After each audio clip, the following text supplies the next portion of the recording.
6 months had passed since the Battle of Valara Prime. The galaxy was a different place now. Everyone knew about humanity. Everyone had heard the stories. Some of those stories were true. Some were exaggerated. But all of them carried the same basic message. Do not anger the humans. Do not hurt their friends. On Earth, Admiral Kate Sullivan sat in her office at Naval Command. The room had large windows that looked out at the blue planet below. She was reading reports from across human space. The reports told an interesting story about how the galaxy was changing. 17 species had signed defensive pacts with Earth. That meant if anyone attacked them, humans would help defend them. In return, those species promised to help Earth if needed. These were real alliances based on mutual respect and trust. But there was something more interesting in the reports. Crimes across several sectors of space had dropped dramatically. Piracy was down by 60%. Slave trading had almost stopped completely. Aggressive empires were pulling back from border disputes and settling things peacefully. Why? Because nobody wanted to be the next Kryn Dominion. Nobody wanted to be the next example of what happened when you crossed humanity. The mere existence of Earth as a military power was making the galaxy a more peaceful place. That was something Kate never expected. Her assistant, Commander Steve Dalton, entered with more news. He looked excited. Steve said they had received word that the Valari were holding a ceremony in 1 week. They wanted to honor the humans who saved their world. They were inviting Captain Morrison, Admiral Sullivan, and the families of every human who died in the battle. Kate nodded. She would definitely attend. Those families deserved to see what their loved ones had died for. They deserved to meet the people who were alive because of human sacrifice. On Valara Prime, preparations for the ceremony were well underway. The Valari had built a memorial in the center of their capital city. It was a beautiful structure made of crystal that caught the sunlight and threw rainbows across the square. On the crystal were carved the names of every human who died saving Valara Prime. 243 names. 243 lives given for friends. Ambassador Vela supervised the preparations personally. She wanted everything to be perfect. The humans had given everything for her people. The least the Valari could do was honor that sacrifice properly. Jake Morrison arrived 3 days before the ceremony. He wanted time to walk through the city and see how much had changed. The damage from the battle was mostly repaired now. New buildings stood where old ones had been destroyed, but the Valari had made sure to preserve some of the battle sites as reminders of what happened. In one park, there was a crater from where a Kryn artillery shell had hit. The Valari filled it with water and turned it into a reflecting pool. Around the pool, they planted trees in memory of everyone who died in the war, human names and Valari names together. Jake stood by the pool for a long time. He thought about Sergeant Nicole Adams, who died holding a position against Kryn armor so civilians could evacuate. He thought about Lieutenant Greg Patterson, who stayed at his post on a burning ship to keep communications running until everyone else could escape. He thought about all the others who gave their lives that day. Vela found him there. She walked up quietly and stood beside him, looking at the memorial trees. She did not speak at first. She just stood there with him in silence. Sometimes silence was better than words. Finally, Vela spoke. She asked Jake if humans regretted what they did. She asked if Earth regretted going to war for the Valari. The question surprised Jake. He turned to look at her with confusion. He asked why she would think that. She looked down at her hands. She said that many species in the galaxy were saying Earth made a mistake. They said humans lost ships and lives for people they barely knew. They said it was foolish to risk so much for such a small gain. Some were calling Earth reckless and dangerous. Jake laughed. It was not a mean laugh. It was the laugh of someone who found something genuinely amusing. He told Vela that humans did not measure friendship by profit and loss. They did not calculate the value of loyalty in ships and credits. That was not how friendship worked. He explained that every human who went to Valara Prime knew the risks. They knew some of them would not come home. But they went anyway because it was the right thing to do, because the Valari were friends, because when friends need help, you help them. It was that simple. Vela's eyes filled with tears again. She had cried many times over the past months. Happy tears, sad tears, grateful tears. She told Jake that the Valari would never forget what Earth did. They would tell their children. Their children would tell their children. For as long as the Valari existed, they would remember the day the humans came, the day of the ceremony arrived. Thousands of Valari filled the square around the Crystal Memorial. Human families who had lost loved ones stood in places of honor. Admiral Sullivan and Captain Morrison stood at the front with Ambassador Helen Carter and other Earth representatives. Vela spoke first. She addressed the crowd in both Valari and human languages. She told the story of what happened. She told how the Kryn came and everyone thought the Valari would be destroyed. She told how they sent one desperate message for help, not really believing anyone would answer. But Earth answered. The humans came with fury and determination. They fought a battle they should have lost and won it anyway. They saved 8 million Valari lives and asked for nothing in return. Vela turned to face the humans. She spoke directly to them now. She said that the Valari had no way to truly repay this debt. There was no amount of money or resources that could match what Earth had done. But the Valari could promise one thing. From this day forward, humanity would always have a friend in the Valari. Always. The crowd of Valari erupted in cheers. It was a sound of pure gratitude and joy. The humans in the square found themselves surrounded by Valari families who wanted to shake their hands, hug them, thank them personally. Jake found himself talking to a young Valari girl. She could not have been more than 10 years old in human terms. She looked up at him with big, curious eyes. She asked if it was true that humans came from a scary planet where everything tried to kill you. Jake smiled and knelt down to her level. He admitted it was sort of true. Earth was more dangerous than most planets, but that danger made humans strong. It taught them to protect each other. It taught them to value friendship because survival was easier with friends. The girl thought about this. Then she said she was glad humans were strong. She said her family would have died if the humans had not come. Her mother, her father, her little brother, all of them would be gone.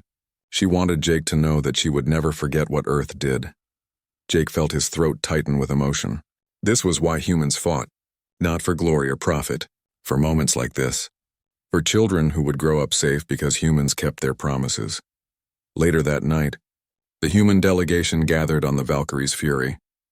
The ship was still in orbit, part of the protection force that would remain until the Valari rebuilt their own defenses. Jake stood on the observation deck with Admiral Sullivan and looked down at Valara Prime. Kate spoke quietly. She said she had been thinking about what this all meant. Earth had accidentally become the unofficial protector of the peaceful species in the galaxy. That was a big responsibility. It meant more wars might come. More humans might die, Jake nodded. He knew she was right, but he also knew something else. He said that humanity would never stop being who they were. They would never start calculating friendship in profit and loss. They would never abandon people who needed help. Maybe that made humans dangerous. Maybe it made them unpredictable. But it also made them something the galaxy desperately needed. It made them reliable. If you became friends with Earth, you knew humans would stand by you no matter what. Kate smiled. She agreed. She said that Earth did not set out to become the heroes of the galaxy. They just did what felt right. And somehow that was enough.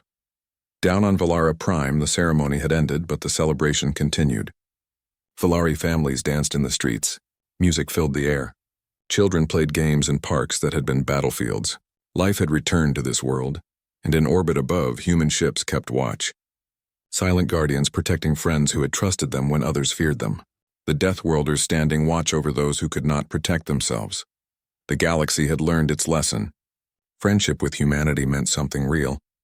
It meant protection. It meant loyalty. It meant that no matter how dark things got, no matter how hopeless things seemed, if you called for help, the humans would answer. And that promise, that simple commitment to stand by their friends, made humanity the most powerful force in the galaxy, not because of their weapons or their ships, but because of their hearts. 3 weeks after the battle at Valara Prime, Ambassador Helen Carter stood in front of the Galactic Council again. But this time, the huge chamber was completely silent. Nobody was shouting. Nobody was arguing. All 300 representatives from different species were simply watching and listening. The holographic displays showed what had happened after Earth intervened.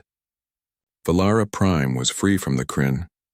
Nearly 8 million Valari had survived, and they were rebuilding their world with help from human engineers and workers. The Kryn Dominion had pulled back from 17 conquered worlds. Their military power was broken. Their fleet was destroyed. The entire galaxy had watched everything happen in real time. News services from 1,000 worlds broadcast the battle. Everyone saw what happened when humans went to war for their friends. Council Director Javik glowed a soft orange color. Orange meant respect in his species. He spoke to Helen, and his voice was different from before. It was not angry or demanding. It was careful and respectful. Javik said the council wanted to formally acknowledge Earth's actions. He admitted their methods were aggressive, but the results could not be denied. Humans had saved millions of lives. They had stopped a threat that the council had been too afraid to confront. Helen nodded politely. Her face showed no emotion. She had not forgotten how the council did nothing when it mattered most. She said Earth did what needed to be done. She added that the council should have done it years ago. Representative Threll of the Mantis Union stepped forward. The large insect-like alien clicked his mandibles. It was a sound of thoughtful respect. Threll was a warrior, and warriors understood what had happened here better than most. Threll admitted he had doubted Earth. He thought humans would be destroyed. Instead, humans had won a military victory so complete that it changed the balance of power in the entire sector. The Kryn had feared nothing. Now they feared Earth. Now everyone feared Earth. Helen smiled slightly. It was true. Military analysts from every civilization had studied the battle data. The speed of the human attack shocked everyone. The precision shocked them. The sheer violence shocked them. Species that thought they understood warfare realized they knew nothing about how humans fought. But more than the how, it was the why that changed everything. Humanity had not gone to war for resources. They did not want territory. They did not want political power. They went to war because their friends were dying and nobody else would help. This terrified the aggressive empires. It inspired the peaceful civilizations. It made humanity something completely new in galactic politics. Humans were a power that could not be ignored.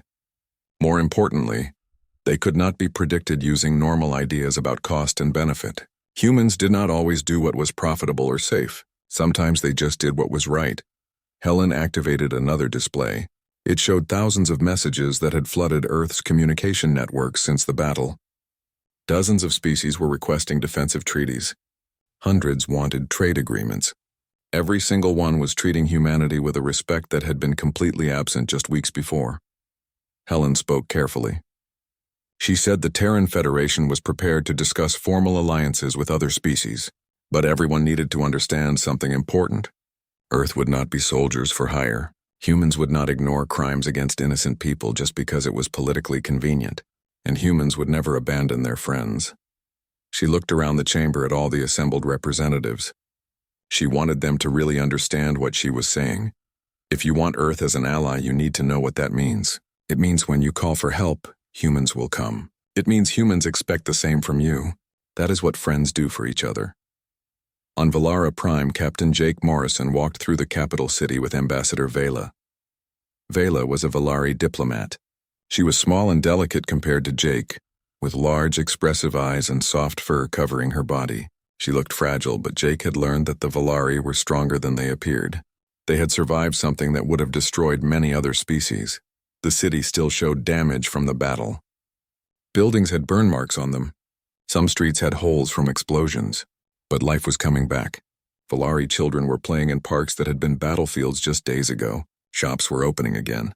People were laughing and talking. Hope had returned to this world. Vela's large eyes were wet with tears. Her voice shook as she spoke. She said her people thought they would die. The council did nothing. Their neighbors did nothing. The Valari sent their distress signal, believing it would be their last message to the galaxy. Jake put a gentle hand on her shoulder. He was careful to be soft. He knew his strength could hurt her if he was not careful. He told her that the Valari called for help, and humans answered. That is what friends do. Vela looked up at him. She asked why. Why would humans risk so much? Earth lost ships in the battle. Human soldiers died. The galaxy condemned Earth for starting a war. Why would humans sacrifice so much for the Valari? Jake was quiet for a moment. He thought about the Marines who did not come home. He thought about the pilots who died protecting Valari cities. He thought about the sailors who gave their lives to save a species that most humans had never even met. He spoke slowly, choosing his words carefully. He told Vela it was because the Valari trusted humans when others feared them. Because the Valari showed kindness when the galaxy called humans monsters. Because in this cold, dark universe, friendship is the only thing that really matters. He looked up at the sky. Human ships were still in orbit, protecting the planet. They would stay until the Valari felt safe again. Jake told Vela that Earth has an old saying, "We remember our friends and we never forget our enemies." The Kryn will remember what happened here. The Council will remember. Every species in the galaxy will remember. He smiled. It was a genuine, warm smile this time, not the predator's smile from before the battle. Jake continued. He said that other species called humans Deathworlders. They called humans monsters. They said humans were too violent, too aggressive, too dangerous to be trusted. But when innocent people were dying and nobody else would help, it was the monsters who came to save the day. Vela nodded slowly. Understanding showed in her eyes. She spoke softly. She said humans were not monsters. Humans were heroes. Jake shook his head gently. He disagreed. He said humans were not monsters and they were not heroes. They were just humans. And sometimes that was enough. Far away in deep space, the broken remains of the Kryn fleet limped toward home. War Master Krell sat in a prison cell on a human ship, waiting for his trial. Across the galaxy, powerful empires that thought they were invincible began changing their plans. They started calculating new strategies that took Earth into account, because the Deathworlders had spoken.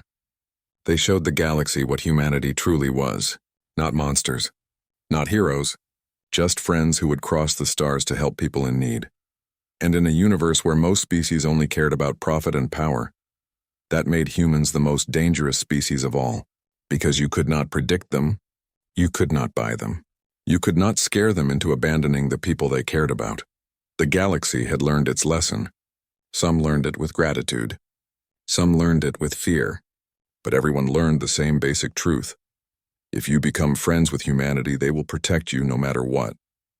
If you hurt friends of humanity, they will come for you with unstoppable fury. There was no middle ground. You were either with them or against them, and everyone in the galaxy now understood which side they wanted to be on. The human fleet appeared at the edge of the Valara system like an army of angry gods. On every Kryn ship, warning alarms started screaming. Their sensors showed the impossible. 58 warships had just appeared from nowhere. All of them had their weapons ready. All of them had their shields up. The Kryn had no warning at all. War Master Krell stood on the command deck of his flagship. He was the leader of the Kryn fleet. Krell was tall and gray-skinned with 4 eyes that could see in many directions at once. He had conquered 17 worlds in his long career. Nobody had ever dared to challenge him directly. Until today, Krell could not believe what he was seeing. He shouted that it was impossible. The Valari had no allies with fleets this powerful. Who would dare to attack the Kryn Dominion? His tactical officer, a younger Kryn named Voss, was checking the identification codes from the new ships. When he saw the answer, his blood went cold. He turned to Krell with fear in his eyes. He said one word, humans. Krell froze. Everyone in space had heard stories about humans. The Deathworlders from a planet called Earth, a species that evolved in crushing gravity. Warriors who thought nothing of fighting in places that would kill most species in minutes. Soldiers who were stronger, faster, and more violent than anyone else in the galaxy. But surely humans would not come here. Surely they would not risk a war with the mighty Kryn Dominion just to save the weak Valari. That made no sense. It was not logical. No species fought wars that did not benefit them. The communication system crackled and a human voice filled Krell's command deck. The voice was cold and clear. It was a woman who identified herself as Admiral Kate Sullivan of the Terran Federation Navy. She gave Krell an order. Stop all attacks on Valara Prime immediately. Withdraw all forces. Release all prisoners. Surrender for trial. She gave him 30 seconds to comply. Krell laughed. It was a harsh, barking laugh. He was War Master of the Kryn Dominion. He did not take orders from anyone, especially not from primitive humans. He told his communications officer to send a message back. Tell the humans that the Kryn do not fear them. Tell them the Dominion has 300 warships in this system. Tell them to leave now or be destroyed. Then Krell ordered his entire fleet to attack the human ships and destroy them all. On the bridge of Valkyrie's Fury, Captain Jake Morrison watched the Kryn fleet begin to move toward them. He turned to his second-in-command, Lisa Hayes, and smiled. It was the smile of a predator who had just spotted prey. He said the Kryn had rejected their offer to surrender. Lisa smiled back just as coldly. She said that was good. She had been hoping they would refuse. The human fleet split into 3 groups with perfect precision. It was like watching a dance they had practiced many times. The carrier Archangel and its escort ships moved toward the Kryn ships in high orbit. The Warhammer and Iron Duke drove straight for the main Kryn battle group, and the Valkyrie's Fury led a strike force directly toward the planet where Kryn dropships were still taking soldiers to the surface. The first shots fired were from human railguns. These weapons fired solid metal projectiles at incredible speeds. The rounds moved at a large fraction of light speed. 3 Kryn destroyers simply disappeared. They were torn apart by projectiles moving too fast for their shields to stop. The Kryn ships just exploded into clouds of debris. Krell watched in horror as his careful formation fell apart. The humans were not fighting like any enemy he had ever seen. They were not being careful. They were not trying to save ammunition. They were attacking with a fury that seemed suicidal. Their ships drove straight into the middle of his fleet, but it was not suicidal. It was brilliant strategy combined with overwhelming violence. The humans knew exactly what they were doing. They were using speed and aggression to break up the Kryn formations before the Kryn could use their superior numbers. Small human fighter craft poured out of the Archangel like angry wasps from a nest. The pilots were doing maneuvers that should have killed them from the forces involved. They were pulling turns that would make most species pass out. But humans could take it. Their bodies were built for high gravity and extreme stress. The fighters tore through Kryn formations. They targeted weapons and engines with surgical precision. Then they vanished back into space before the Kryn could react. It was like fighting ghosts. The Warhammer lived up to its name. Its enormous kinetic batteries fired projectiles the size of cars. Each shot sent shockwaves through space. When they hit Kryn shields, the shields failed quickly. When shields were down, the results were terrible. Kryn ships broke in half. Their reactors exploded. Thousands of Kryn died in seconds. Down on Valara Prime, Colonel Daniel Wright's drop pods were falling through the atmosphere like meteors. The pods were on fire from air friction, but the Marines inside were safe. The Kryn ground forces barely had time to realize something was happening before 3,000 human Marines crashed into the surface. Sergeant Nicole Adams kicked open her pod door and immediately started firing her weapon. Her squad formed up around her like they had practiced 1,000 times. Their power armor made them look like ancient knights, but with futuristic technology. Each Marine was like a small tank. Corporal Ben Hughes, Nicole's second-in-command, shouted a warning. Kryn armor ahead, 300 meters away. He could see Kryn tanks moving toward them. Nicole did not hesitate. She fired her jump jets and flew over the Kryn position. She landed behind their defensive line in a crouch that cracked the stone pavement beneath her. Her rifle fired in short, controlled bursts. Kryn soldiers fell before they even knew she was there. The Kryn were experienced soldiers. They had fought many battles on many worlds, but they had never fought humans before. They had never faced an enemy that moved this fast. An enemy that could survive this much damage. An enemy that could shoot with this kind of accuracy while moving at high speed. Human Marines were like nightmares made real. They jumped over buildings. They ran through walls. They fought in ways the Kryn could not predict or counter. Every Kryn advantage seemed useless against these armored warriors. Within 1 hour, the battle was basically over. The Kryn fleet had been shattered. The ships that survived were running away into space as fast as they could. On the ground, Kryn soldiers were surrendering in large groups. They were terrified of the armored demons that moved through their positions like death itself. War Master Krell's flagship was crippled. Its engines were destroyed. Its shields were down. The ship drifted helplessly in orbit. Krell stood on his command deck surrounded by dead and dying crew members. He watched human soldiers burn through his hull to board his ship. The humans who entered wore armor covered in burn marks and dents from battle, but they moved with total confidence. These were predators who knew the hunt was over. They had won. Captain Jake Morrison stepped forward. His helmet folded back to show his face. His expression was like stone, showing no emotion at all. Morrison spoke quietly. He told Krell that he was under arrest for war crimes against the Valari people. Krell would be tried by a tribunal of Valari survivors. Morrison suspected the Valari would not be as merciful as humans had been today. Krell looked into Morrison's eyes. What he saw there made his blood turn cold. It was not hatred he saw. It was not anger.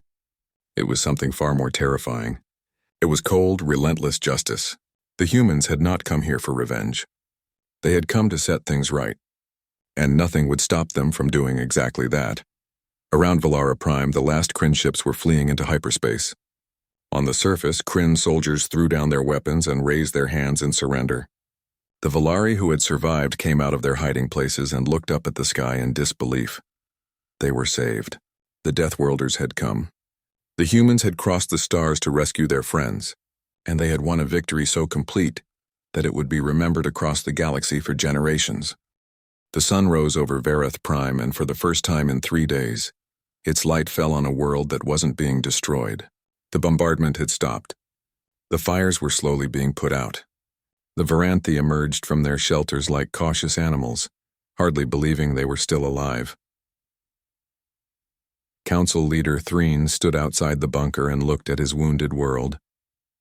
Beautiful buildings lay in ruins.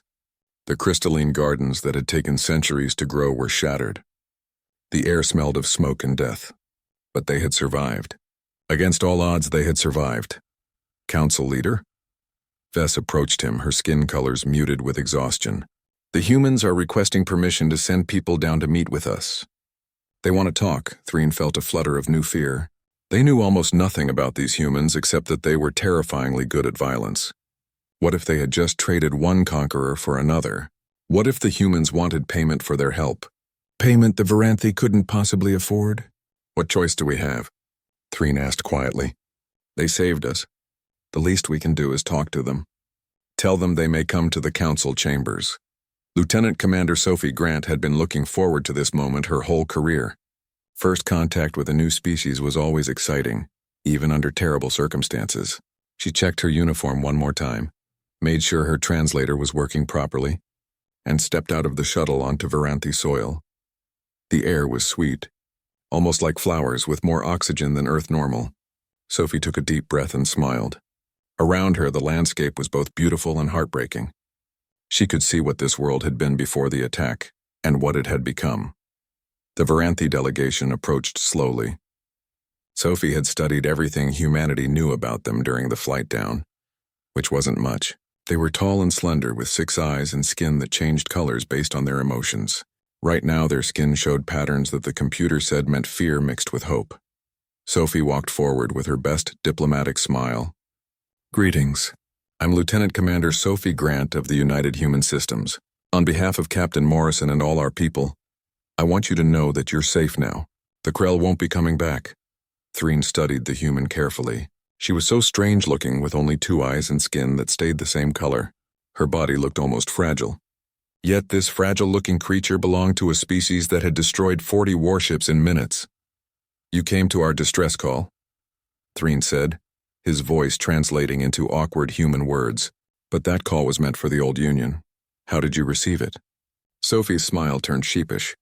Honestly, we think your beacon's routing system was corrupted. The signal found us by mistake. The Varanthi all changed colors at once, flashing to shocked purple. Vess spoke up, her voice high with disbelief. By mistake? You risked your lives and fought a war by mistake? Well, Sophie said carefully, once we knew you were in trouble, it stopped being a mistake. Where I come from, you don't ignore a distress call just because it wasn't meant for you. If someone needs help, you help them. The Varanthi exchanged glances, colors rippling in ways Sophie's translator couldn't quite interpret. They seemed confused by something. Threen spoke slowly, choosing his words with care. We must ask this question. What price do you want for your help? The Krell wanted our minerals. What do the humans want? Sophie looked genuinely puzzled. Price, we don't want anything. You were being attacked, so we helped. That's all there is to it. That's not how the galaxy works, Vess said, her voice sharp. No species sends a military fleet without expecting something in return. What do you really want? Sophie was quiet for a moment, realizing she was dealing with a huge cultural difference. Look, maybe we can talk about formal relationships later if you want. Trade agreements, cultural exchanges, whatever makes sense for both of us. But the military help? That's not for sale. We helped because people were in trouble. That's what decent people do. Threen felt something shift in his understanding of the universe. Where do you come from, Sophie Grant? What kind of world creates people like you? Sophie pulled out a small device and projected a hologram of Earth into the air between them. The blue and green planet rotated slowly, looking peaceful and beautiful. "This is our home world," Sophie said. "We call it Earth. It's what galactic science classifies as a Class 12 death world." Every Varanthi in the group immediately shifted to the same color of pure horror. "A death world?" Threen whispered. "That's impossible. Death worlds are planets where everything tries to kill you. Nothing civilized can evolve on a death world." "How did you survive?" Sophie grinned. "We're tough. Would you like to see what Earth is really like?" Over the next hour, Sophie showed them Earth in all its terrible glory. She showed them oceans so deep they could swallow mountains with water pressure that would crush most species instantly. She showed them storms that could level entire cities, hurricanes with winds that moved faster than most species could fly. She showed them deserts where the heat would cook you alive in minutes, frozen wastelands where the cold would kill you in seconds, jungles filled with plants that were poisonous and animals that were deadly, earthquakes that could reshape continents, volcanoes that could change the global climate. And then she showed them the predators, great cats that could hunt in perfect silence, sharks that had survived unchanged for millions of years because they were already perfect killing machines, bears strong enough to break trees, crocodiles that could drag prey 3 times their size underwater. The Varanthi watched in growing horror. "And you evolved alongside these creatures?" Fess asked, her voice barely a whisper. "We didn't just evolve alongside them," Sophie said. "We competed with them. We hunted them. We survived them. And eventually we won." Sophie showed them more. Humans running marathons across deserts that would kill most species in minutes. Not because they had to, but for fun. Humans swimming in waters cold enough to freeze blood, calling it recreation. Humans climbing mountains where the air was too thin to breathe properly, just to see the view from the top. "Your people do these things for enjoyment?" Threen asked, his colors cycling through confusion and awe. "You challenge your own world willingly?" Sophie nodded. "On Earth, you learn pretty quickly that the universe doesn't care if you're comfortable. Nature doesn't care if you're scared. So you either get tough or you die. We chose to get tough. That's why you're so good at fighting," Vess said, understanding dawning. "You had to be. Your whole evolution was warfare against your own planet." "I guess you could say that," Sophie agreed. "But Earth didn't just make us strong. It taught us to work together. The humans who couldn't cooperate, who couldn't help each other, they didn't survive. We learned that survival means standing together." Threen looked at Sophie with new understanding. The humans weren't just strong or violent. They were survivors who had been forced to become warriors. They had learned that strength should be used to protect, not because someone taught them, but because it was the only way to survive on their nightmare world. "We cannot repay this debt," Threen said quietly. "We have nothing that could equal what you've done for us." Sophie's smile was warm and genuine. "Then don't think of it as a debt. Think of it as what neighbors do for each other. You know what? I bet Earth made us tough, but it didn't make us wise. Maybe you can teach us something about peace, about building beautiful things instead of destroying them. We could learn a lot from you." For the first time since the Krell had arrived, Threen's colors shifted to something like joy. These strange humans from their nightmare world had come to help. And maybe, just maybe, they had found friends in the darkness of space. "Then let us learn from each other," Threen said, "and perhaps together we can make the galaxy a better place." Sophie extended her hand, a human gesture of friendship. Threen carefully reached out and touched it with his own longer, more delicate fingers. 2 species from completely different worlds making contact for the first time. Above them, the human fleet continued its patrol, standing guard over a world they had saved. Standing guard because someone had called for help, even if by mistake. Standing guard because that's what humans did. The call went out across all of Earth's military bases. Every ship, every soldier, every pilot. Within 48 hours, the response was massive. People volunteered faster than the military could process them. Young men and women lined up at recruitment centers. They wanted to be part of history. They wanted to help. Captain Nicole Grant received her orders while she was eating breakfast on the space station near Mars. She was 35 years old and had been commanding starships for 8 years. She had led missions through asteroid fields and to the outer planets. She was known for staying calm when things went wrong. The message on her tablet was short. "Report to Jupiter Station immediately. You will command the flagship Valiant. Prepare for extended combat operations." Nicole put down her coffee. Her hands were steady, but her mind was racing. Combat operations. She had trained for battle but never experienced it. No human had. This would be the first time humanity fought in space against another species. She packed quickly and took a shuttle to Jupiter. The journey took 2 days. When she arrived, she could not believe what she saw. The orbital space around Jupiter was filled with ships, military vessels of every size, cruisers, frigates, destroyers, support ships, medical vessels, transport carriers. It was the largest fleet humanity had ever assembled. The Valiant was beautiful. She was 800 feet long with thick armor plating and powerful engines. Weapons covered her hull. Missile tubes, laser cannons, and something new called railguns. These could fire solid metal projectiles at incredible speeds, fast enough to punch through almost anything. Nicole walked onto the bridge for the first time. The room was large with screens covering every wall. Crew members sat at their stations, checking systems and running tests. They all stood when she entered at ease, Nicole said. She moved to the captain's chair in the center of the room. Status report: a young man stepped forward. He was Lieutenant Commander Ryan Bell, the tactical officer. All systems are ready, Captain. Weapons are loaded. Shields are at full power. The crew is eager to begin. Nicole nodded. Good. She looked around at her crew. Most of them were young, in their 20s. They had trained hard but never seen real danger. She hoped they were ready. Over the next day, Nicole met with other ship commanders. Captain Paul Griffin commanded the heavy cruiser Liberty. He was 40 years old with a reputation for aggressive tactics. Captain Rachel Stone led the cruiser Defiance. She was quiet but brilliant at strategy. Commander Alex Torres was in charge of 12 frigates. These smaller ships were fast and deadly. Torres was only 30 but had more flight hours than anyone in the fleet. His ships would be crucial for hit-and-run attacks.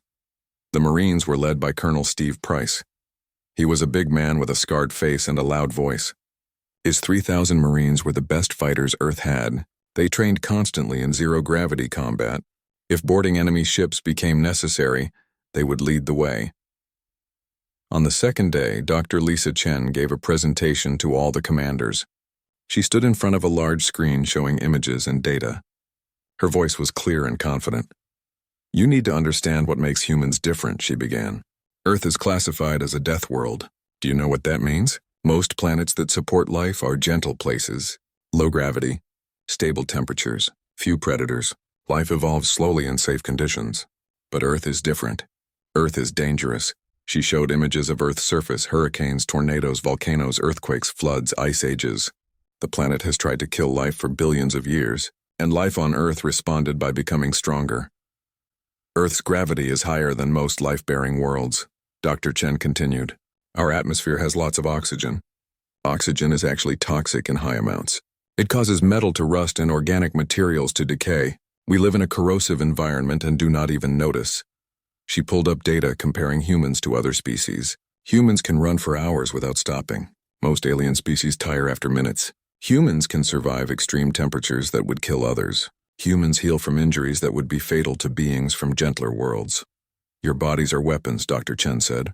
Your bones are dense and strong. Your muscles are powerful. Your immune systems are aggressive. You can eat foods that would poison most aliens. You can survive in conditions that would kill them. The room was silent. Nicole looked at her hands.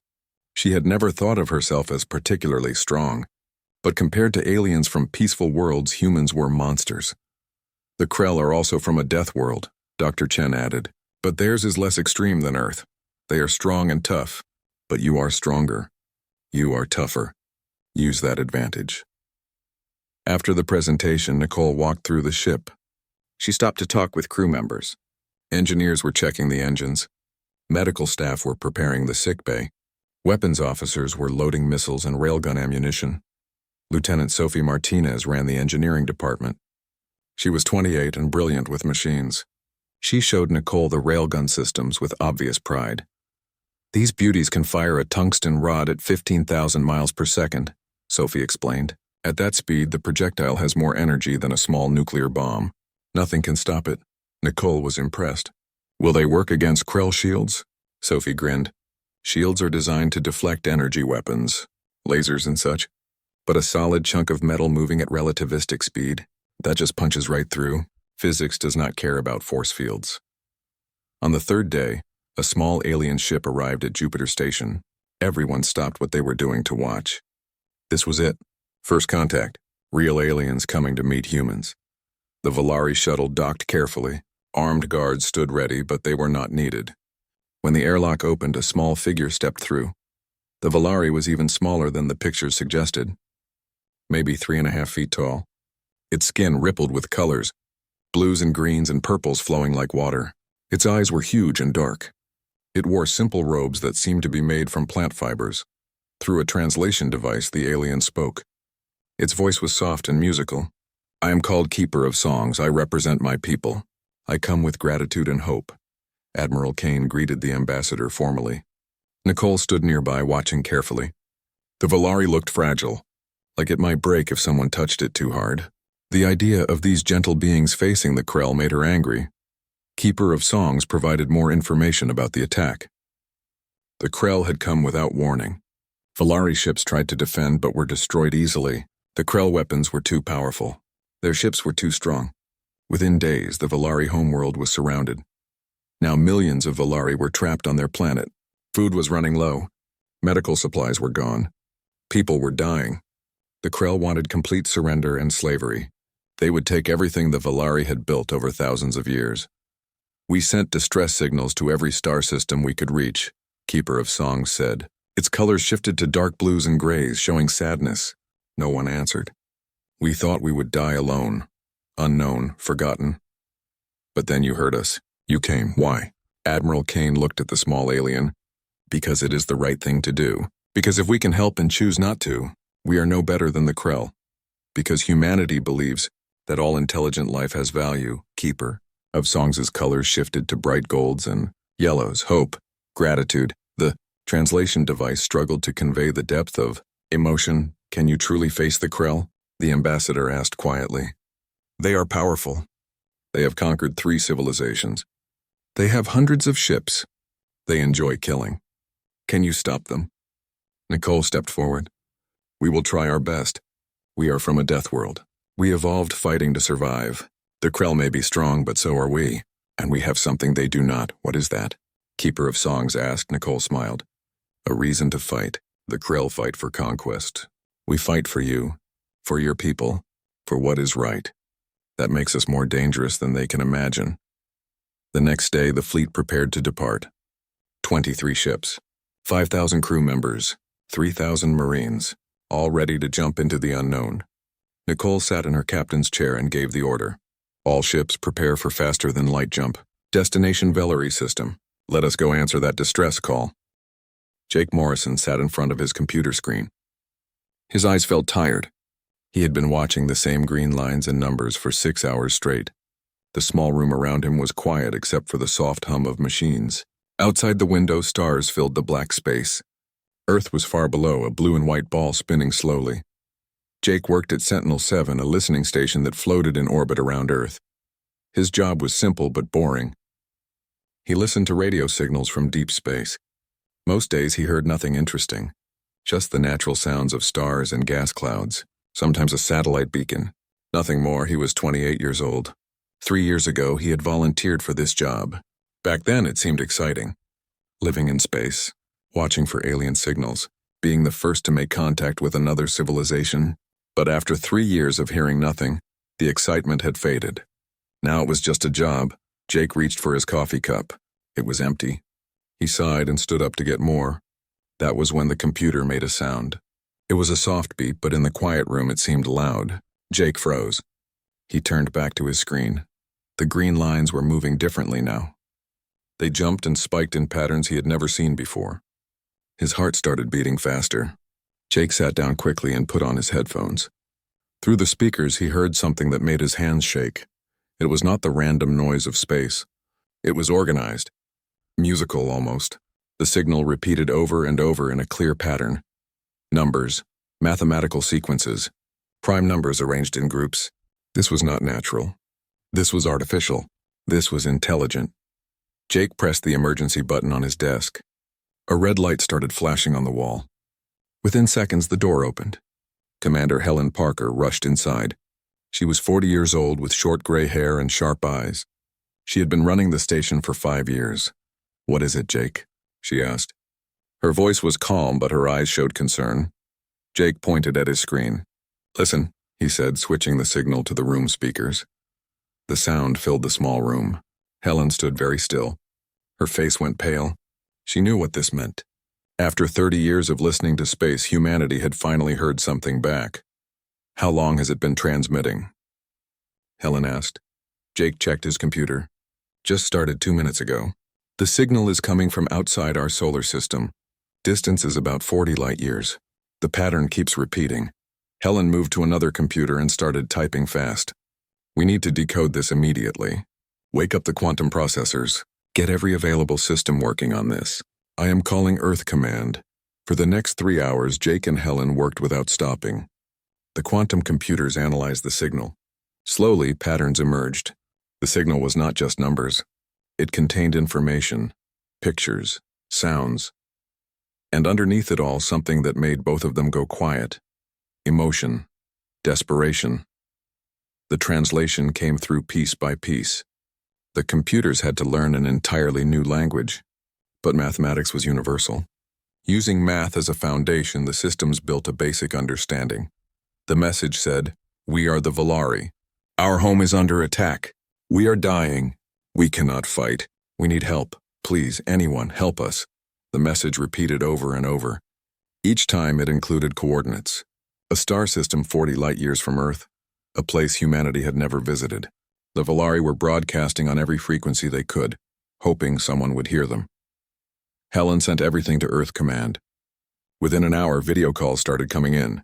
Scientists, military officers, government officials. Everyone wanted to see the signal. Everyone had questions. Jake sat back in his chair. His coffee was cold and forgotten. Outside the window, Earth continued turning. Down there, billions of people had no idea what had just happened. First contact, but not the way anyone had imagined. Not a friendly greeting, a cry for help. The next day, Jake was called to a meeting. He traveled down to Earth on a shuttle. The meeting was held in Geneva, at Earth Command headquarters. The building was huge and made of glass and steel. Inside, the halls were filled with people in military uniforms rushing between rooms. Jake had never been to headquarters before. He felt small and out of place. A young officer led him to a conference room on the top floor. Inside, 20 people sat around a long table. At the head of the table sat Admiral Gregory Kane. Admiral Kane was 60 years old. His hair was white and his face showed deep lines from years of responsibility. He had been in charge of Earth's space military for 10 years. People respected him. He was known for making hard decisions quickly. "Lieutenant Morrison," the Admiral said, nodding at Jake. "Good work detecting that signal. Please sit down." Jake sat in an empty chair. Around the table, he recognized some faces from news broadcasts, scientists he had studied in school, military leaders he had only seen in videos. All of them were looking at screens showing data about the Volari signal. A woman with dark hair stood up. She was Dr. Lisa Chen, a famous scientist who studied alien life. "We have learned more about the Volari in the past 24 hours, she said. Her voice filled the quiet room. "They are real. They are biological creatures like us, and they are in serious danger." Dr. Chen pressed a button and images appeared on the wall screens. The Volari looked nothing like humans. They were small, about 4 feet tall. Their skin was smooth and changed colors like a rainbow. They had large eyes and thin arms. They looked delicate, fragile. "The Volari come from a planet with low gravity," Dr. Chen continued.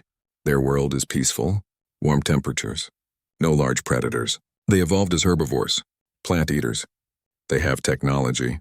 They have art and culture, but they have no weapons. They never needed them." Another screen showed different aliens. These looked terrifying. They were tall, maybe 7 feet. They had armor like shells covering their bodies, sharp claws, teeth designed for ripping meat. Their eyes were small and cold. "These are the Krell," Dr. Chen said quietly. "They are attacking the Volari. The Krell come from a high-gravity planet. They evolved as apex predators, the top hunters on their world. Now they use that strength to conquer other species. They have destroyed 3 civilizations in the past 20 years. The room was silent. Jake felt sick looking at the images of Krell warships. They were huge and covered in weapons. Next to them, the few Volari ships looked like toys. Admiral Kane stood up. He looked around the table at each person. The question before us is simple, he said. Do we respond to this distress call? Do we help the Valari? Or do we stay silent and safe? Arguments started immediately. Some people said it was too dangerous. Humanity had only developed faster than light travel 5 years ago. Earth's military was small, only 50 warships total. The Krell had hundreds, maybe thousands. Other people said humanity had a moral duty to help. If someone cries for help, you answer. That is what makes us human. That is what makes us good. We cannot ignore people dying just because they are far away and look different. The argument went on for hours. Jake listened to all of it. He thought about the Valari message, the desperation in those mathematical patterns, a whole civilization crying out into the dark, hoping someone would care enough to help. Finally, Admiral Kane raised his hand. The room went quiet. He looked tired but determined. We are going, he said. His voice was firm.